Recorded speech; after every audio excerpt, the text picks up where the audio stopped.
Tense.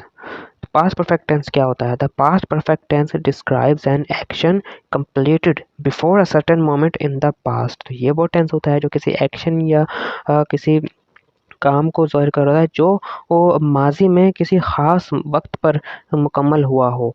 तो इसकी जो अगर हम उर्दू में पहचान की बात करें तो उर्दू के जिन जुमलों के आखिर में चुका था, चुकी थी या चुके थे वगैरह के अल्फाज आ रहे होते हैं वो पास्ट परफेक्ट टेंस के होते हैं। यहाँ एक एग्जांपल दी गई है ब्लू वर्ड में, देखिए, I met him in New Delhi in 1996।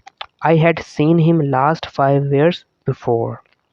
मैं उसको 1996 में न्यू दिल्ली में मिला, मैंने उसको पिछले 5 साल पहले ही देखा था। तो यहाँ जो 1996 है, ये एक मोमेंट को या किसी टाइम को शो कर रहा है, सर्टेन टाइम को, वो किसी शख्स के मिलने के बारे में कि आई मेट हिम, मैं उससे मिला या मिल चुका था, इन न्यू दिल्ली 1996 में मिला और इससे पहले मैं उसे 5 साल पहले भी मिल चुका था। तो इसके रूल्स देखिए, रूल नंबर वो, use third form of verb. तो पास्ट परफेक्ट टेंस में भी हम थर्ड फॉर्म ऑफ यूज़ करते हैं। परफेक्ट के जितने भी टेंस हैं उन सभी में third form of verb he use की जाती है। And rule number 2, use had. यहाँ हम हैड यूज़ करेंगे एज अ हेल्पिंग वर्ब।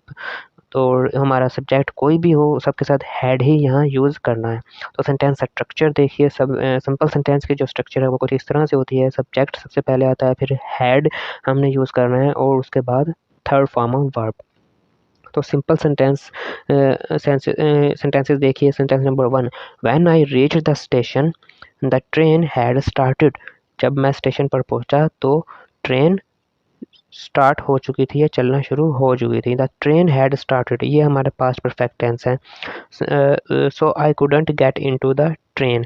तो इसका मतलब ये हुआ कि वो यानी मैं या मनी के जो पर्सन है वो ट्रेन में नहीं दाखिल हो सका। तो sentence number 2, I had done my exercise when Ali came to see me. मैंने अपनी एक्सरसाइज कर ली थी, ख़त्म कर ली थी, when Ali came to see मी, जब अली मुझे देखने आया। यहाँ जो आई हैड डन है, I had done my exercise, ये पास परफेक्ट टेंस का है। नेक्स्ट सेंटेंस है, I had written the letter before he arrived. उसके आने से पहले मैंने अपना ख़त लिख लिया था। उसके बाद है नेगेटिव सेंटेंसेस। इन नेगेटिव सेंटेंसेस सिंपली हमने क्या करना है कि हेड के बाद नोट लगा देना है। नेगेटिव सेंटेंसेस जिसमें हम इनकार करते हैं, जैसे मैं खाना नहीं खा रहा था, या फर्स्ट हमारा सेंटेंस है, when I reached the station the train had not started yet. जब मैं स्टेशन पर पहुंचा तो ट्रेन अभी नहीं चली थी या चलना शुरू नहीं हुई थी या नहीं चल चुकी थी। I had not done my exercise when Ali came to see me. मैंने अपनी एक्सरसाइज ख़त्म नहीं की थी जब अली मुझे मिलने आया। या इसको हम ऐसे भी कहेंगे, मैं अपनी एक्सरसाइज ख़त्म कर चुका था जब अली मुझसे मिलने आया। I had not written the letter before he arrived. मैं ख़त नहीं लिख चुका था या मैंने ख़त नहीं लिखा था उसके आने से पहले या उसके पहुंचने से पहले। उसके बाद इंटेरोगेटिव सेंटेंसेस कैसे होंगे?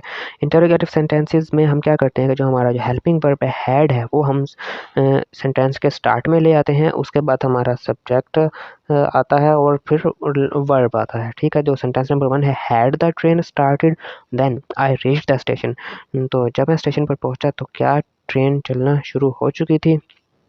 सेंटेंस नंबर 2 है, had Ahmed done his exercise when Ali came to see him. क्या अहमद ने अपनी एक्सरसाइज कर ली थी या अहमद अपनी एक्सरसाइज ख़त्म कर चुका था जब अली उससे मिलने आया? Had you written the letter before I arrived. क्या तुम खत लिख चुके थे या तुमने खत लिख लिया था जब मैं पहुंचा? लास्ट सेंटेंस है, why had you not written the letter before I came. मेरे आने से पहले तुम खत क्यों नहीं लिख चुके थे या मेरे आने से पहले तुमने खत क्यों नहीं लिख लिया था?